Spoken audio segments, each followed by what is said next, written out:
তদন্তে আটকা জুলাই হত্যা নির্যাতনের প্রায় ২,০০০ মামলা। ২ বছরেও অভিযোগপত্র দিতে ব্যর্থ পুলিশ। ঢালাও অভিযোগ ও আসামি করার কারণেই জটিলতা, বলছেন আইন বিশেষজ্ঞ। বন সুবিধার অপব্যবহার করে ১০৮ কোটি টাকা রাজস্ব কর ফাঁকি। ফেঁসে যাচ্ছে চট্টগ্রামের পোশাক রফতানিকারক প্রতিষ্ঠান। কঠোর ব্যবস্থা নেওয়ার ঘোষণা বিকেএমইএর। নতুন তো কোনো গাছই লাগাতে দেখি না। সরকারের প্ল্যান অনুযায়ী কিন্তু আমরা সেটার বাস্তবায়নটা সেভাবে আমরা এখানে দেখতে পাচ্ছি না। দিন দিন আরো গাছ কেটে ফেলা হচ্ছে, আর বা যেগুলো আছে সেগুলো পরিচর্যা করা হচ্ছে না ঠিক মতো। ঢাকার বুকে ভালো নেই গাছপালা। অপরিকল্পিত নগরায়ন ও কংক্রিটের চাপে শ্বাস নিতে পারছে না লাখ লাখ বৃক্ষ। আলোক দূষণে ব্যাহত জৈবিক চক্র। সঠিক পরিচর্যার তাগিদ। টানা ৭ দিন ধরে ইরানে বোমা বর্ষণ যুক্তরাষ্ট্রের। সামরিক সক্ষমতা গুঁড়িয়ে দিতে চায় পেন্টাগন।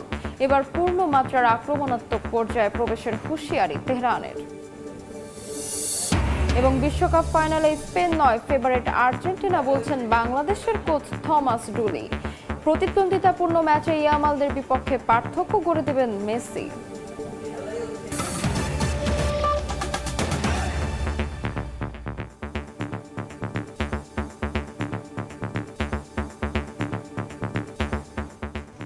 সময় সংবাদের সঙ্গে আছে আমি তাজমিলা খান। শেখ হাসিনাকে প্রত্যর্পণের বিষয়ে ঢাকায় পাঠানোর অনুরোধ খতিয়ে দেখছে নয়াদিল্লি।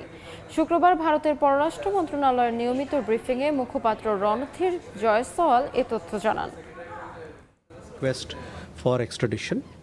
আমরা প্রত্যর্পণের একটি অনুরোধ পেয়েছি। এই অনুরোধটি পরীক্ষা নিরীক্ষা করা হচ্ছে এবং এর সাথে জড়িত আইনি বিষয় ও বিচারিক প্রক্রিয়াগুলো বিবেচনায় নিয়ে অনুরোধটি খতিয়ে দেখা হচ্ছে।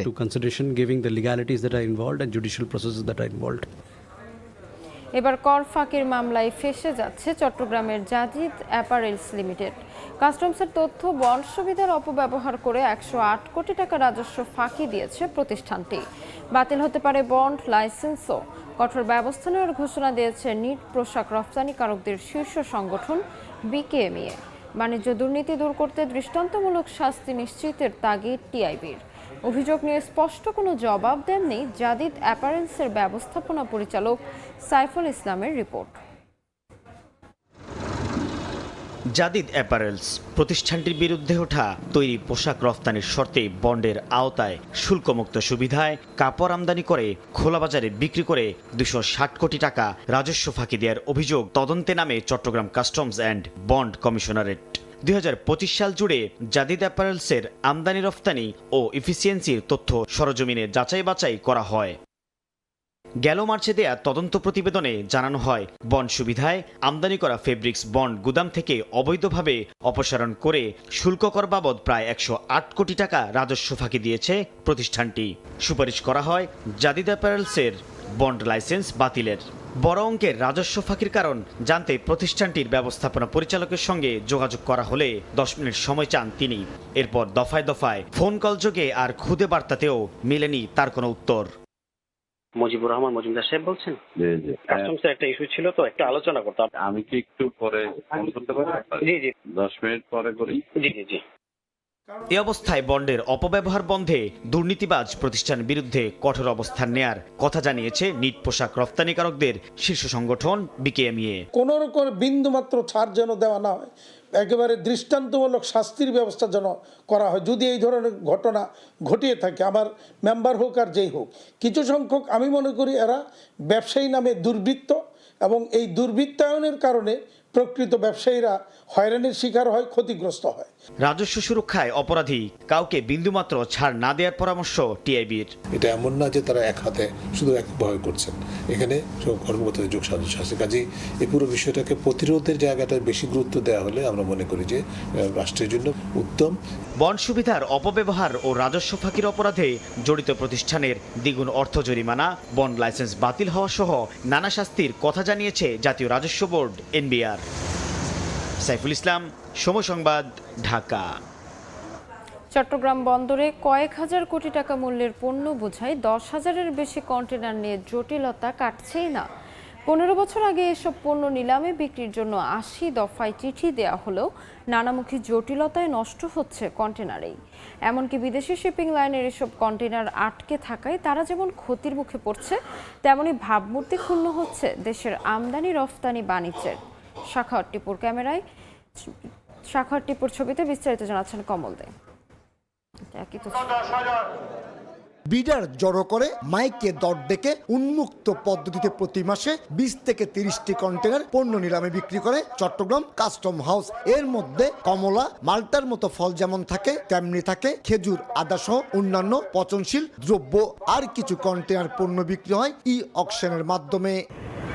কিন্তু এই মুহূর্তে বন্দরে বিভিন্ন শেডে নিলামের জন্য হস্তান্তর করা 2748 টিউএস 20 ফুট সাইজের এবং 6618 টিউএস 40 ফুট সাইজের কন্টেনার পণ্য নষ্ট হওয়ার পথে। বন্দরের বর্তমান ক্যাপাসিটির সাপেক্ষে প্রায় 15 থেকে 20% আমার সবসময় এই অকশনেবল কন্টেনার দ্বারা অকুপাইড থাকে। আমার এটা যদি চলে যায় সেই ক্ষেত্রে আমরা একটা বিশাল এরিয়া পাবো যেখানে নতুন করে আমরা আমদানি রপ্তানি পণ্য এখানে হ্যান্ডেল করার জন্য জায়গা পাবো। তবে কাস্টম হাউস বলছে 2697টি কন্টেনার নিলামের জন্য অন্তর্ভুক্ত করা হলো, অনুমোদন মিলেছে 1619টির। এর বাইরে 2025 সালে 493টি এবং চলতি বছর আরও 495টি কন্টেনার নিলাম প্রক্রিয়া শেষ করে বিডারের কাছে খালাস দেওয়া হয়েছে। অর্থাৎ 1.5 বছরে মাত্র 988টি কন্টেনার খালাস হলো, বিপরীতে নিলামের জন্য যুক্ত হয়েছে আরও কয়েকশোটি। যেহেতু এটা একটা প্রক্রিয়া থাকে এবং আইনি এবং বিধি মোতাবেকভাবে এটা করতে হয়, যার কারণে হয়তো প্রক্রিয়াগত কারণে হয়তো দেরি হতে পারে, তবে সর্বোচ্চ গতিশীলতার মাধ্যমেই এখন করা হচ্ছে। কন্টেনার ছাড়াও 1,06,372 প্যাকেজ এলসিএল পণ্য এবং 6,919 বাল্ক পণ্য নিলামের অপেক্ষায় রয়েছে। কন্টেনারের পরিবর্তে এইসব পণ্য খোলা অবস্থা থাকায় দ্রুত নষ্ট হয়ে যাচ্ছে বলে অভিযোগ উঠেছে। পেরিশেবল গুডস তো আর 1 মাসের সময়সীমা দিয়ে আমদানিকারকরা আনে না, যখনই আসে ওটার ক্ষেত্রে একটু কাস্টম কর্তৃপক্ষ সজাগ হওয়া উচিত। নিলামে দীর্ঘসূত্রিতার ফলে একদিকে যেমন আমদানিকৃত পণ্য নষ্ট হয়ে যাচ্ছে, অন্যদিকে কোটি কোটি টাকা রাজস্ব হারাচ্ছে সরকার। 20 ফুট সাইজের প্রতিটি কন্টেনারের আন্তর্জাতিক বাজার মূল্য $2,500 মার্কিন এবং 40 ফুট সাইজের কন্টেনারের মূল্য $5,000 মার্কিন। এছাড়া বিশেষায়িত রেফার কন্টেনারের মূল্য অন্তত $30,000 মার্কিন। এখানে কনসাইনির ফল্টের কারণে দেখা যাচ্ছে যে কন্টেনারকে অ্যারেস্ট করে রাখা হয়, অর্থাৎ দেখা যাচ্ছে যে রেসপন্সিবল করা হয় কন্টেনারকে, নট টু দ্য কার্গো, কিন্তু হওয়া উচিত উল্টা। তো আমরা মনে করি যে চিটাগং পোর্ট অথরিটি এবং কাস্টমস এনবিআর বিশেষ করে এই বিষয়টাকে ভালোভাবে দেখবে। চট্টগ্রাম বন্দরে বছরে 34 লাখের বেশি আমদানি রপ্তানি কন্টেনার হ্যান্ডেলিং করে। কমল দে, সময় সংবাদ, চট্টগ্রাম। সময় সংবাদে আরও থাকছে। বন্যায় বিপর্যস্ত বান্দরবানের অর্থনীতি ও পর্যটন কেন্দ্র 8 দিন বন্ধ থাকায় কর্মহীন হয়ে পড়েন 30,000 মানুষ। ফসল হারিয়ে দিশেহারা কৃষক পুনর্বাসনের আশ্বাস।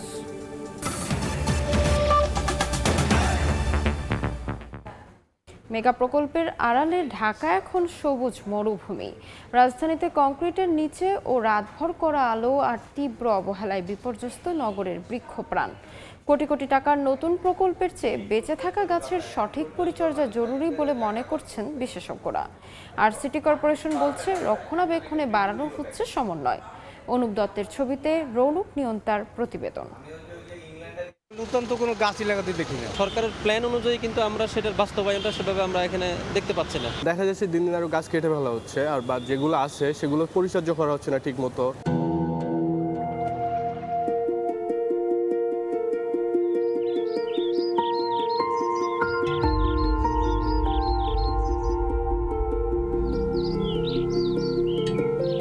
পাখির ডাক দিয়ে ঢাকার সকাল শুরু হওয়া এখন এক বিরল অভিজ্ঞতা।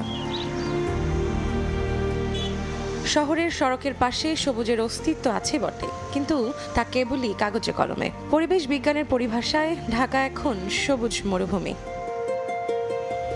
একটি গাছের স্বাভাবিক বৃদ্ধির জন্য তার শেকড়ের চারপাশে অন্তত 9 বর্গফুট উন্মুক্ত মাটি প্রয়োজন, অথচ ঢাকার ফুটপাতে গাছের গোড়া সিল করে দেয়া হয়েছে পিচ আর কংক্রিটে।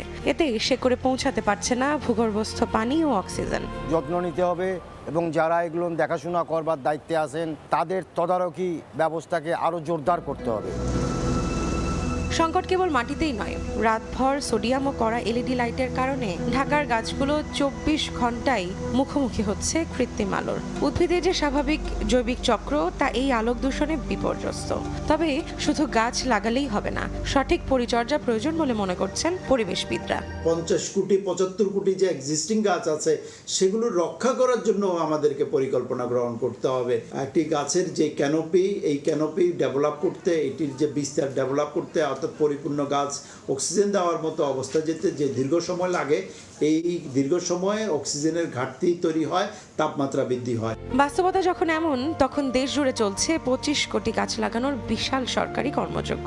সরকারের মুখে তো শুনি যে গাছ লাগাইতে বলে, এত কিছু কই এরকম কার্যকরতা কিছু দেখি না। 3-4 মাস আগে মাঝে মাঝে দেখতাম, কিন্তু এখন আর দেখি না, এখন আর পানি আসে না দিতে। বৃক্ষ রোপণ হচ্ছে ঠিক আছে, বাট সেই বৃক্ষগুলোকে সঠিকভাবে কেয়ার করা, যত্ন করা, পানি দেওয়া অথবা পরিচর্যা করার এই বিষয়গুলো আমাদের চোখে কিন্তু সেভাবে আসলে চোখে পড়ে নাই। রক্ষণাবেক্ষণ ও দীর্ঘমেয়াদী টিকে থাকার জন্য কি পদক্ষেপ নেওয়া হয়েছে? জাতীয় একটা সেল আছে, এই সেলটা এই কাজের মনিটরিং করবে। এই কাজের জন্য আমাদের ডিজিটাল যে মনিটরিং সিস্টেমটা, এটা ডেভেলপ করতে হবে। সমন্বয়ের দাবি কাগজে থাকলেও মূল বাস্তবায়নকারী সংস্থা সিটি কর্পোরেশন। রক্ষণাবেক্ষণের আসল পরিকল্পনা ও দায়ভার ঠিক কোথায় গিয়ে ঠেকেছে? পর্যবেক্ষণ করা দরকার, সেগুলো আমরা করছি, এবং কংক্রিট দিয়ে কোথাও ঢেলে দেওয়া হচ্ছে না। যদি কংক্রিট দিয়ে এটা বন্ধ করে দেওয়া হয় তাহলে তো একটা গাছ বাঁধবে কীভাবে, তাই না? সেটা তো কোনো উপায় হতে পারে না। এই ধরনের যদি কোনো কিছু থাকে, আপনি আমাদেরকে সহযোগিতা করেন, তাহলে সেই সমস্ত জায়গাগুলোতে আমরা এটাকে আবার যাতে ঠিক মতো হয় সেটার জন্য আমরা ব্যবস্থা নেব।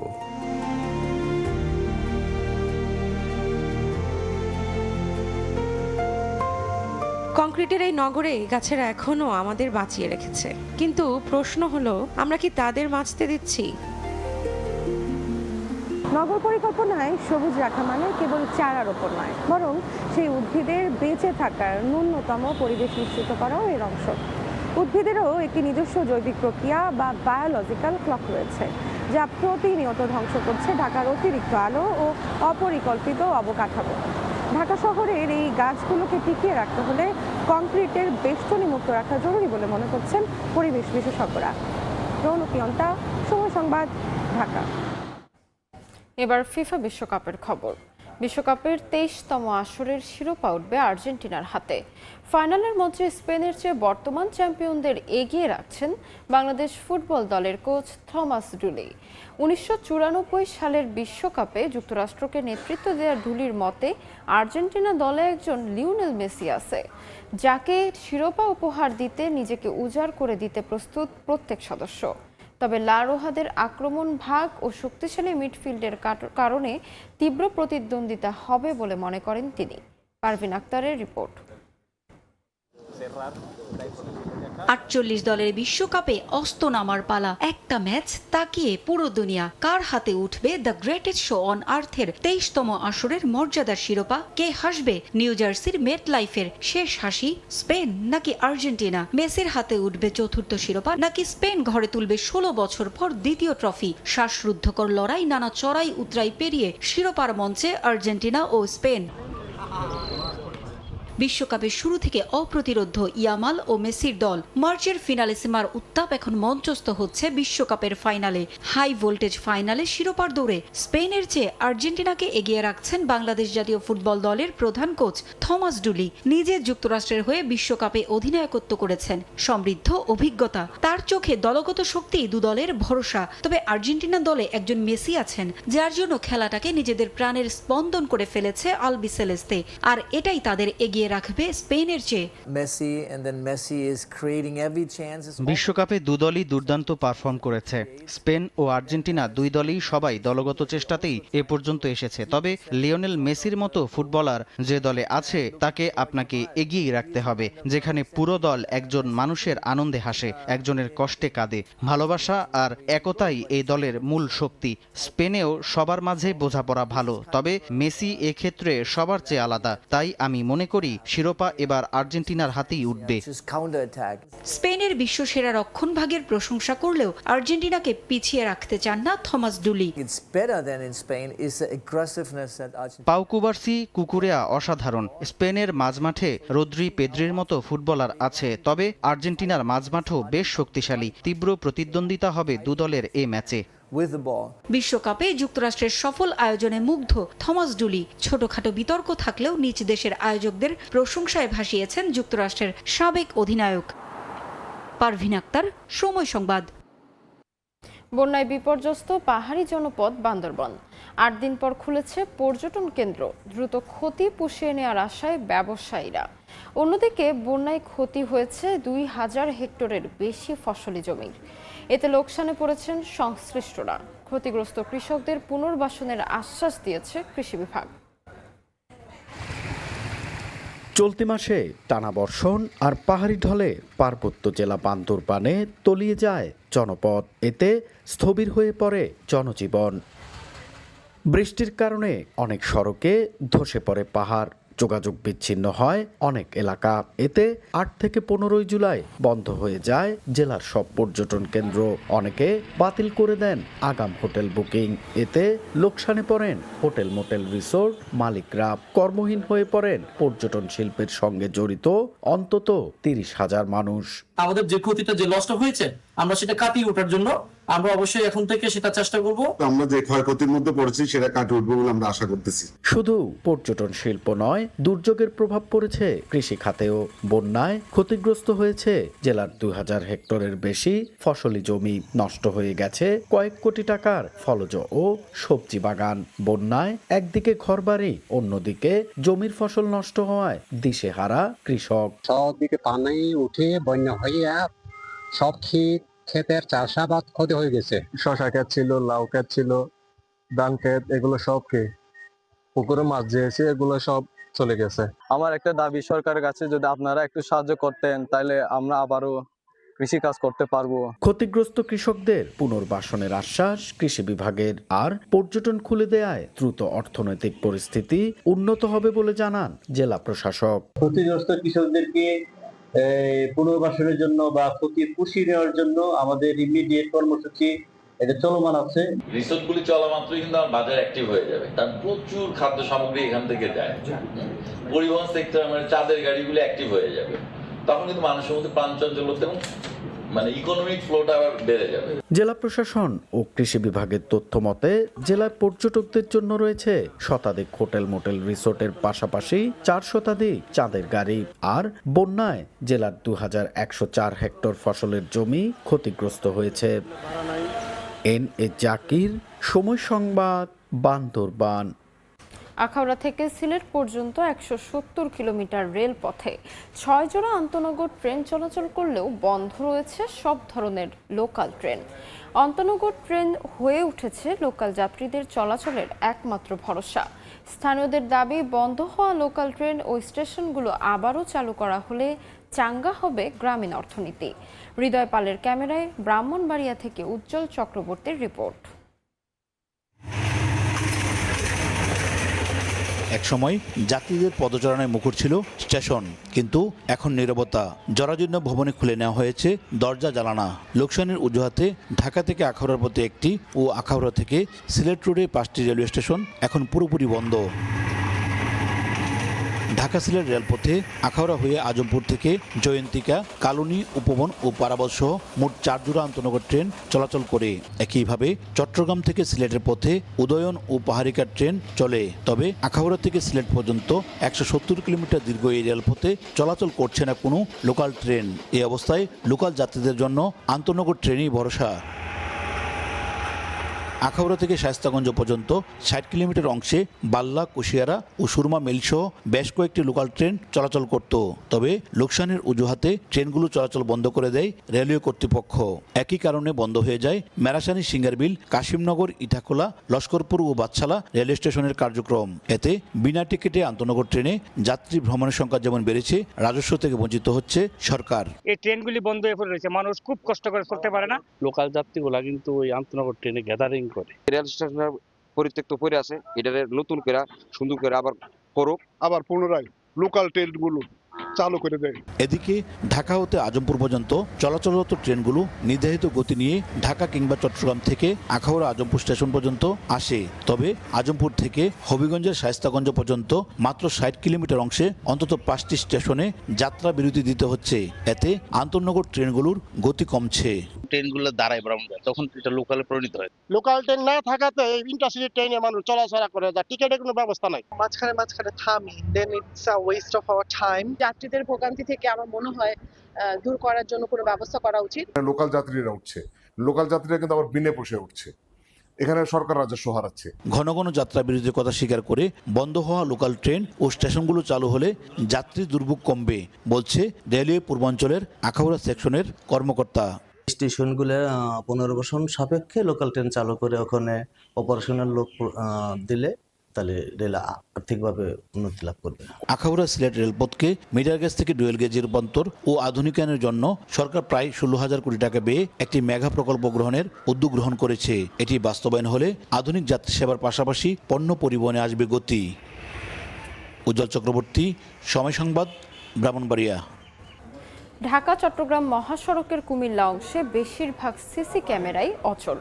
এতে পরিবহন শৃঙ্খলা ও আইন শৃঙ্খলা নিয়ন্ত্রণ কঠিন হয়ে পড়ছে। শীঘ্রই সিসি ক্যামেরাগুলো সচল করার আশ্বাস হাইওয়ে পুলিশের। বাহার রায়হানের পাঠানো তথ্য ও ছবি নিয়ে রিপোর্ট। মহাসড়কের বিভিন্ন খুঁটিতে লাগানো সিসি ক্যামেরা, তবে অনেকগুলো ক্যামেরা ভেঙে গেছে। ঢাকা চট্টগ্রাম মহাসড়কের কুমিল্লা অংশের দাউদকান্দি থেকে 14 গ্রাম পর্যন্ত প্রায় 109 কিলোমিটার এলাকায় স্থাপন করা হয় সিসি ক্যামেরা। বর্তমানে এর বেশিরভাগই অকার্যকর। সড়কে দুর্ঘটনা বা অপরাধ ঘটলেও তা পর্যবেক্ষণ ব্যাহত হচ্ছে। সংশ্লিষ্টরা বলছেন, ক্যামেরাগুলো কার্যকর থাকলে সড়কে শৃঙ্খলা ফিরত। অনেক আগের থেকে এটা লাগানো আছে, এটা কি চালু না বন্ধ সেটা তো আমরা বলতে পারি না। সিসি ক্যামেরাগুলো এগুলো যদি চালু থাকতো তাহলে আমাদের অনেক ভালো হতো আর কি। তবে শীঘ্রই সিসি ক্যামেরাগুলো সচল করার আশ্বাস হাইওয়ে পুলিশের। ক্যামেরাগুলোকে যদি আমরা আরো অ্যাক্টিভ, প্রত্যেকটা গাড়ি যদি অ্যাক্টিভ এবং মনিটরিং আওতায় নিয়ে আসতে পারি, এটাকে আমরা অটোমেশনে যদি নিয়ে যেতে পারি, আমি মনে করি সবাই উপকৃত হবে। হাইওয়ে পুলিশের তথ্য মতে কুমিল্লার ঢাকা চট্টগ্রাম মহাসড়কে 3 শতাধিক সিসি ক্যামেরা রয়েছে। সময় সংবাদ, কুমিল্লা। সময় সংবাদ। টানা 7ম রাতের মতো ইরানে হামলা চালিয়েছে যুক্তরাষ্ট্র। দেশটির দক্ষিণাঞ্চলে মার্কিন বিমান হামলায় অন্তত 7 জন নিহত হয়েছেন। ইরানের স্বাস্থ্য মন্ত্রণালয় জানিয়েছে, নতুন করে মার্কিন হামলায় শুক্রবার পর্যন্ত অন্তত 38 জন নিহত এবং 400 জনের বেশি আহত হয়েছেন। আর 2-3 দিন হামলা চললে পূর্ণমাত্রার আক্রমণাত্মক পর্যায়ে প্রবেশের হুঁশিয়ারি দিয়েছে ইরান। নতুন করে তেহরান ওয়াশিংটন সংঘাতে বাড়ছে যুদ্ধের উত্তাপ। ইরানের টানা 7ম রাতের মতো বিমান হামলা চালিয়েছে যুক্তরাষ্ট্র। মার্কিন সেন্ট্রাল কমান্ড সেন্টকম জানিয়েছে, হামলার লক্ষ্য ছিল ইরানের সামরিক সক্ষমতাকে আরও দুর্বল করা। এর আগে দক্ষিণাঞ্চলের হরমুজগান প্রদেশে মার্কিন হামলায় গুরুত্বপূর্ণ কয়েকটি সেতু ধ্বংস হয়। ইরানের রাষ্ট্রীয় গণমাধ্যমের তথ্য অনুযায়ী এতে বেশ কয়েকজন নিহত হয়েছেন। বন্দর আব্বাসে যাতায়াতের গুরুত্বপূর্ণ সংযোগ পথ হিসেবে ব্যবহৃত এসব সেতু ধ্বংস হওয়ায় যোগাযোগ ব্যবস্থাও বড় ধরনের ক্ষতির মুখে পড়েছে। অভিযানের ভিডিও প্রকাশ করেছে মার্কিন সামরিক বাহিনী। এতে দেখা যায় ইউএসএস বক্সার এমপিএস অ্যাসাল্ট জাহাজ থেকে F-35B লাইটনিং 2 যুদ্ধবিমান উড্ডয়ন করছে। তবে অভিযানের সময় ও যুদ্ধ জাহাজটি কোথায় অবস্থান করছিল সে বিষয়ে কোনো তথ্য প্রকাশ করেনি পেন্টাগন। পরিস্থিতি আরও ভয়াবহ হওয়ায় আশঙ্কার মধ্যে কড়া হুঁশিয়ারি দিয়েছেন ইরানের সর্বোচ্চ নেতা আয়াতুল্লাহ আলী মুজতবার জ্যেষ্ঠ উপদেষ্টা মহসেন রেজাই। বলেন, যুক্তরাষ্ট্র আরও 2 থেকে 3 দিন হামলা চালিয়ে গেলে পূর্ণমাত্রার আক্রমণাত্মক পর্যায়ে প্রবেশ করবে ইরান। তখন শুধু পাল্টা হামলাতেই সীমাবদ্ধ থাকবে না বলে হুঁশিয়ারি দেন তেহরান। আক্রমণ থেকে কোনো রাজনৈতিক সীমান্ত নিরাপদ থাকবে না। ক্রমবর্ধমান উত্তেজনা নিয়ে গভীর উদ্বেগ প্রকাশ করেছে জাতিসংঘ। সংস্থাটির মহাসচিব আন্তোনিও গুতেরেসের পক্ষ থেকে জানানো হচ্ছে, বেসামরিক অবকাঠামোর উপর হামলা কোনোভাবেই গ্রহণযোগ্য নয়। জাতিসংঘের ভাষ্য, এই সংকটের কোনো সামরিক সমাধান নেই, সংলাপ ও কূটনীতি একমাত্র পথ। ফ্রান্সের প্রেসিডেন্টও যুদ্ধবিরতি পুনর্বহাল ও আলোচনায় ফেরার আহ্বান জানিয়েছেন। তার মতে, যুদ্ধবিরতি বজায় থাকলে হরমুজ প্রণালী পুনরায় খুলে দেয়া এবং মধ্যপ্রাচ্যে উত্তেজনা কমানোর সুযোগ তৈরি হবে। শিউলি রোজা, সময় সংবাদ।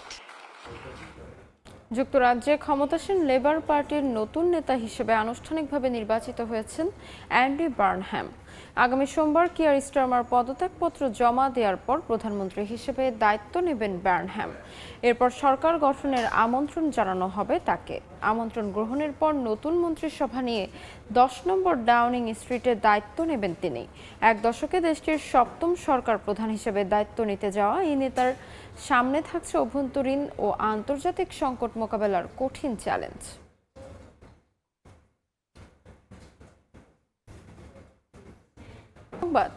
গোল্ডেন বুট, গোল্ডেন বল, এমনকি এবারের মৌসুমের ব্যালন ডিওরও জিততে পারেন লিওনেল মেসি। রোববার আলবি সেলেস্তেরা যদি স্পেনকে হারায় আর এলিমটেন সে জয়ে নেতৃত্ব দেন, তাহলে ব্যালনের হিসেবেও এগিয়ে যাবেন সবশেষ মৌসুমে ইউরোপিয়ান কোনো ক্লাবে না খেলা এই ফুটবলার। বিশ্বের 18 নম্বর লিগ MLS-এ খেলেও কি ইউরোপিয়ান ফুটবলের সবচেয়ে প্রেস্টিজিয়াস পুরস্কার ব্যালন ডিওর জেতা সম্ভব? লিওনেল মেসি হয়তো এমন অসম্ভবকেই সম্ভব করার অপেক্ষায়। বিশ্বকাপের আগে ইন্টার মায়ামি তারকাকে নিয়ে এমন আলোচনা হয়তো হাস্যরসের জন্ম দিত, তবে 19 জুলাই যখন দরজায় করা নাড়ছে তখন সে আলোচনা এখন talk of the town. Golden ball কিংবা বুটের সাথে ব্যালনের হিসেবেও নিজের নাম জুড়ে দিয়েছেন আর্জেন্টাইন মহাতারকা। ব্যালন জয়ের দৌড়ে থাকা বাকিদের সঙ্গে তুলনা করলে বিষয়টা স্পষ্ট হবে আরও। এই যেমন হ্যারি কেইন ইউরোপিয়ান গোল্ডেন বুটের পাশাপাশি পূরণ করেছেন ডোমেস্টিক ট্রেবল, তবে অর্জন নেই চ্যাম্পিয়ন্স লিগে। বিশ্বকাপেও তার যাত্রা থামিয়েছেন লিওনেল মেসি নিজে। টানা যেতে পারে কিলিয়ান এমবাপ্পেকেও। লা লিগা আর চ্যাম্পিয়ন্স লিগে সর্বোচ্চ স্কোরারের নেই কোনো দলগত অর্জন। মেসিকে টপকে সুযোগ আছে বিশ্বকাপ গোল্ডেন বুটের, তবে ব্যালনের বিবেচনায় পিছিয়ে যাবেন আর্জেন্টিনা বিশ্বকাপ জিতলে। ব্যালনের দৌড়ে মেসির কাছাকাছি থাকার যোগ্য দাবিদার হয়তো লামিনে ইয়ামাল, তবে এলিমটেনকে টপকাতে হলে ফাইনালে দলের শিরোপা জয়ে রাখতে হবে গুরুত্বপূর্ণ ভূমিকা। একই অবস্থা তার সতীর্থ রদ্রির। ইম্প্যাক্ট বিবেচনায় দুর্দান্ত, তবে ক্লাবের হয়ে মলিন একটা মৌসুম কাটিয়েছেন ইনজুরি থেকে ফেরা স্প্যানিশ মিডফিল্ডার। এবার ফেরা যাক দ্য গ্রেট লিওনেল মেসি আলোচনায়। মায়ামির হয়ে 28 ম্যাচে 48 গোল ইনভলভমেন্ট ব্যালনের আলোচনায় ধোপে টিকবে না ঠিকই, তবে বিশ্বকাপে দলের অর্জনে তার ভূমিকা বাকিদের থেকে করেছে পুরোপুরি আলাদা। ফাইনালে ওঠা আর্জেন্টিনা টুর্নামেন্টে গোল করেছে মোট 19টি, যেখানে মেসির একার অবদানই 12টাতে। চলতি আসরের একমাত্র ফুটবলার হিসেবে অবদান রেখেছেন দলের 50% বেশি শটে। 59 শট ইনভলভমেন্ট, 34টা নিজে নিয়েছেন, চান্স ক্রিয়েট করেছেন আরও 25টা। আর এই তালিকায় আর্জেন্টিনার হয়ে দ্বিতীয় স্থানে থাকা খেলোয়াড়ের নাম ম্যাকঅ্যালিস্টার। শটস ইনভলভমেন্ট মাত্র 18, মেসির সঙ্গে ব্যবধানটা 41। ব্যক্তিগত নৈপুণ্যে 2022 বিশ্বকাপকেও ছাড়িয়ে যাবার অপেক্ষায় এলিমটেন। এই সংখ্যা প্রমাণ ক্যারিয়ার সেরা বিশ্বকাপ আসর পার করছেন এই ফুটবলার। লন্ডনে আগামী 26 অক্টোবর ঘোষণা করা হবে 70তম ব্যালন জয়ীর নাম। এর আগে 19 তারিখেই জানা যাবে কার হাতে উঠছে বিশ্বকাপের গোল্ডেন বুট আর বল। সব পক্ষে আসলে ক্যারিয়ারের 9ম ব্যালন জেতার দৌড়ে লিওনেল মেসি। অবশ্য সর্বজয়ী এই ফুটবলারের জন্য এসব কেবলই সংখ্যার হিসেব মাত্র। সাব্বির মিথুন, সময় সংবাদ। স্পেনের রোকাফোন্ডা শহর থেকে উঠে এসে বিশ্বজয়ের পথে লামিন ইয়ামাল। বিশ্বকাপ ফাইনালে লিওনেল মেসির আর্জেন্টিনার সঙ্গে লড়বেন 19 বছরের ওয়ান্ডার বয়। তার এই যাত্রায় গর্বিত পরিবারের সঙ্গে প্রতিবেশীরাও। উচ্ছ্বসিত দাদি বলছেন, নাতি লামিনের জন্যই তাকেও এখন বিশ্ব চেনেন।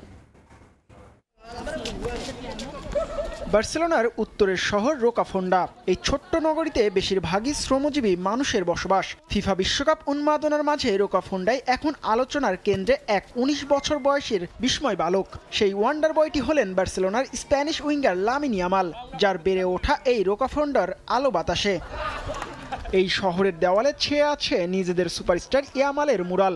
শহরের প্রতিটি মাঠে লেগে আছে এই ফরওয়ার্ডের স্পর্শ, যেখানে শিশু কিশোররা ফুটবল উৎসবে মাতেন আর অনুপ্রেরণা খুঁজে পান ইয়ামালকে দেখে। ম্যাচটি দারুণ হতে যাচ্ছে, এর চেয়ে আর ভালো কিছু হতে পারে না। তারা আমাকে বলেছিল লামিন যখন ছোট ছিল তখন মেসি তাকে কোলে নিয়েছিল এবং গোসল করিয়েছিল। ফাইনালে এখন একে অপরের প্রতিদ্বন্দ্বী। সত্যি বিষয়টি দুর্দান্ত। আমার কাছে তিনিই সেরা, কারণ তিনি এই এলাকার মানুষ। লামিন ইয়ামালের হাত ধরে 16 বছর পর আবারও বিশ্বকাপ ফাইনালে উঠেছে স্পেন। দ্বিতীয় শিরোপার লড়াইয়ে লিওনেল মেসির মুখোমুখি হবেন স্প্যানিশরা। তাতেই গর্বিত ইয়ামালের পরিবারও। স্পেন উইঙ্গারের দাদি ফাতিমা নাসির উই আনন্দিত নাতির এই অর্জনে। তার সঙ্গে ইয়ামালের চাচাতো ভাই বোনরাও গর্বিত। বিস্ময় বালকের সঙ্গে ছোটবেলার স্মৃতিগুলো এখনো জলজলে তাদের কাছে। আমার নাতিকে ধন্যবাদ, ওর কারণে সবাই আমাকে চেনে। আমি খুব খুশি। ধন্যবাদ লামিন। আমার কাছে লামিন শুধু তার নামটার জন্যই নয়, বরং সর্বোপরি আমার ভাইয়ের মতো, কারণ আমরা একসঙ্গে বড় হয়েছি। আমি তাকে ভালোবাসি এবং সবসময় সমর্থন করি। রোকা ফোন্ডার শহরের মানুষরা যেভাবে ইয়ামালকে ভালোবাসেন, সেভাবেই এই সুপারস্টারও মনে প্রাণে ধারণ করেন নিজের শেকড়কে। খেলার মাঠে তা দেখতে পাবেন। ইয়ামালের একটি ট্রেডমার্ক উদযাপন রয়েছে। তিনি যখন গোল করেন তখন 2 হাত আড়াআড়ি করে একটি নির্দিষ্ট ভঙ্গিতে আঙুল ঘুরিয়ে 304 সংখ্যা বানান। এই সংখ্যাটির পেছনে রয়েছে এক গল্প। তিনি যেই শহরে বেড়ে উঠেছেন সেখানকার পোস্টকোডের শেষ 3টি সংখ্যা 304। শুধু তাই নয়, বাবা মার জন্মভূমি মরক্কো ও ইকুয়েটোরিয়াল গিনিকে সম্মান জানাতে ইয়ামালের বুটে খোদাই করা থাকে দেশ দুটির পতাকা। জিহাদুল হাসান, সময় সংবাদ। এ পর্যায়ে শীর্ষ সংবাদগুলো জানিয়ে দিচ্ছে আরেকবার। তদন্তে আটকা জুলাই হত্যা নির্যাতনের প্রায় 2000 মামলা। 2 বছরে অভিযোগপত্র দিতে ব্যর্থ পুলিশ। ঢালাও অভিযোগ ও আসামি করার কারণেই জটিলতা, বলছেন আইন বিশেষজ্ঞ। বন সুবিধার অপব্যবহার করে 108 কোটি টাকা রাজস্ব ফাঁকি। ফেঁসে যাচ্ছে চট্টগ্রামের পোশাক রফতানিকারক প্রতিষ্ঠান। কঠোর ব্যবস্থা নেওয়ার ঘোষণা বিকেএমইএর। নতুন তো কোনো গাছই লাগাতে দেখি না। সরকারের প্ল্যান অনুযায়ী কিন্তু আমরা সেটার বাস্তবায়নটা সেভাবে আমরা এখানে দেখতে পাচ্ছি না। দিন দিন আরো গাছ কেটে ফেলা হচ্ছে, আর বা যেগুলো আছে সেগুলো পরিচর্যা করা হচ্ছে না ঠিক মতো। ঢাকার বুকে ভালো নেই গাছপালা। অপরিকল্পিত নগরায়ন ও কংক্রিটের চাপে শ্বাস নিতে পারছে না লাখ লাখ বৃক্ষ। আলোক দূষণে ব্যাহত জৈবিক চক্র, সঠিক পরিচর্যার তাগিদ।